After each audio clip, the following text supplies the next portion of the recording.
Hello student, start करते हैं आज की वर्कशीट। क्लास 7 सातवीं क्लास, विषय विज्ञान, वर्कशीट नंबर 5। ये 3 अगस्त की वर्कशीट है। यहाँ विद्यार्थी अपना नाम लिखेंगे, यहाँ कक्षा अध्यापक का नाम या विषय के जो अध्यापक है उनका नाम आएगा। वर्कशीट का सब्जेक्ट है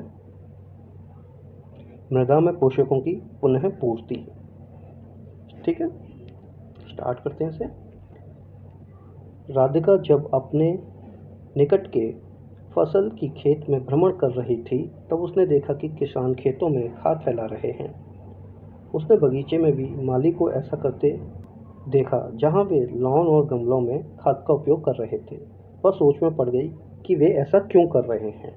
ठीक है, तो राधिका किसी खेत में भ्रमण कर रही थी, घूम रही थी। वहाँ देखा तो किसान खेतों में खाद फैला रहे थे, पौधों में तो फसल में खाद लगा रहे थे। और बगीचे में भी हम अक्सर देखते हैं कि जो गार्डन होते हैं, लॉन होते हैं और गमलों में भी जब प्लांट लगाया जाता है तो मिट्टी के साथ खाद का उपयोग किया जाता है। खाद बेसिकली क्या है कि खाद प्लांटों की ग्रोथ के लिए पौष्टिक होती है। उसमें न्यूट्रिएंट होते हैं, यानी कि पोषक तत्व होते हैं, जैसे कि पौधे को बढ़ने में मदद करते हैं। ठीक है, ये आगे पढ़ेंगे, देखेंगे हम। तो आगे आ जाते हैं।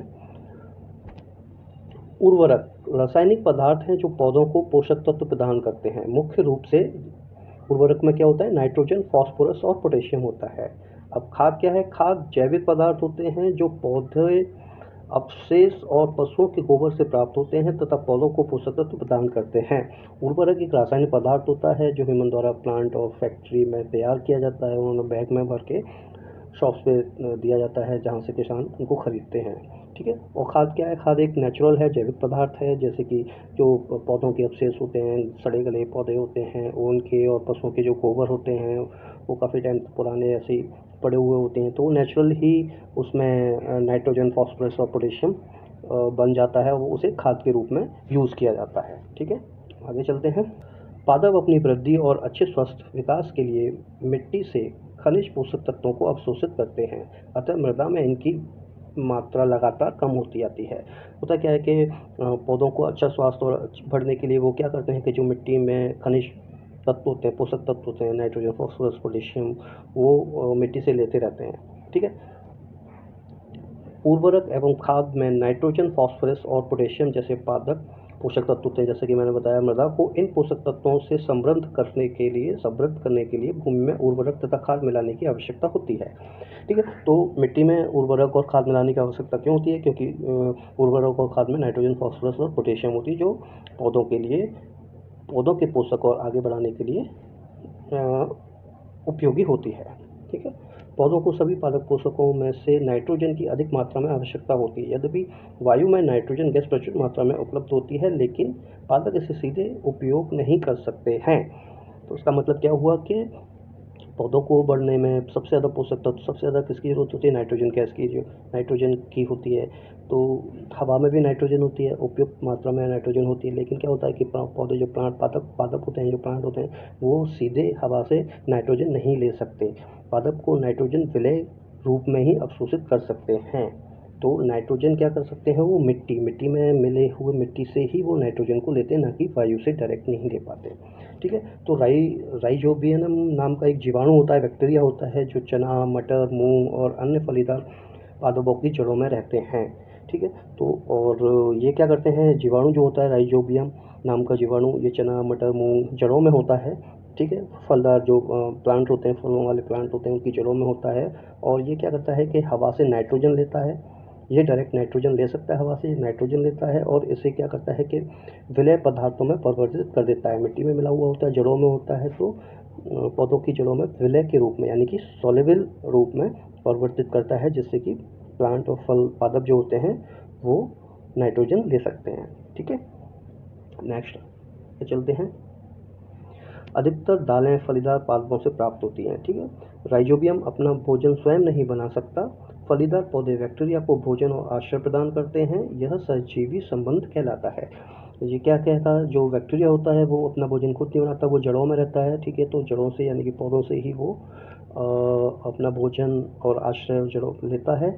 और पौधे जो हैं, पौधे क्या करते हैं, पादप क्या करते हैं कि वो बैक्टीरिया से क्या लेते हैं, नाइट्रोजन।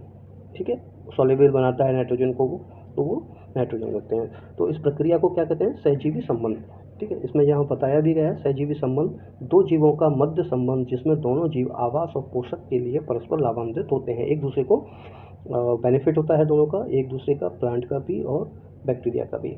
ठीक है, वो बैक्टीरिया को रहने को मिलता है और पौधों से वो पोषक चीज़ें लेता है और पौधा भी क्या करता है कि उसे नाइट्रोजन लेता है, नाइट्रोजन को सॉल्वेंट बनाता है तो वो नाइट्रोजन लेता है। ठीक है, अब सीधा क्वेश्चन पे आते हैं। अभ्यास के लिए प्रश्न आ गए। प्रश्न 1, उर्वरक एवं खाद के बीच का अंतर लिखें।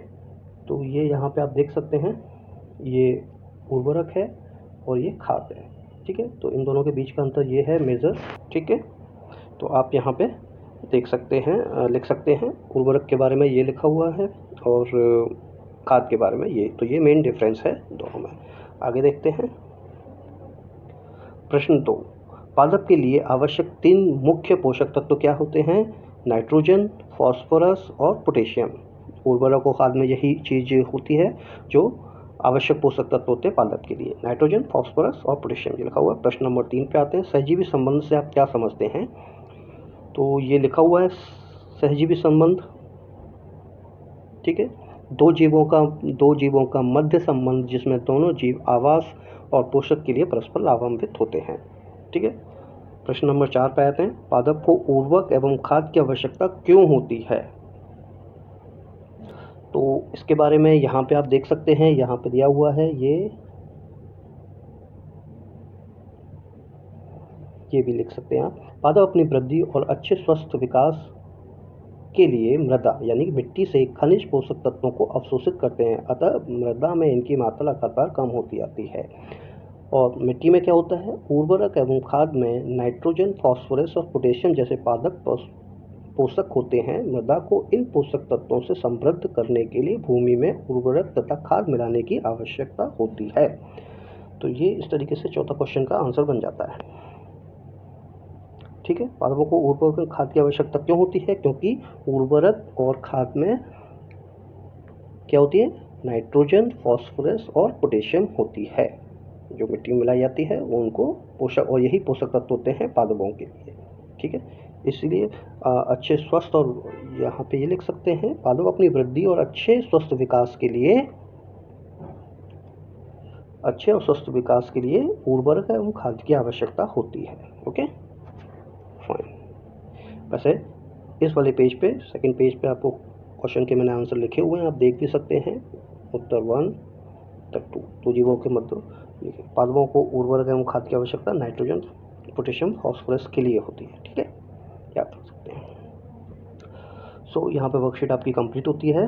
सो प्लीज़ वीडियो को लाइक करिएगा, चैनल को सब्सक्राइब करिए, जिससे आने वाली वर्कशीट की नोटिफिकेशन आपको टाइम से मिल सके।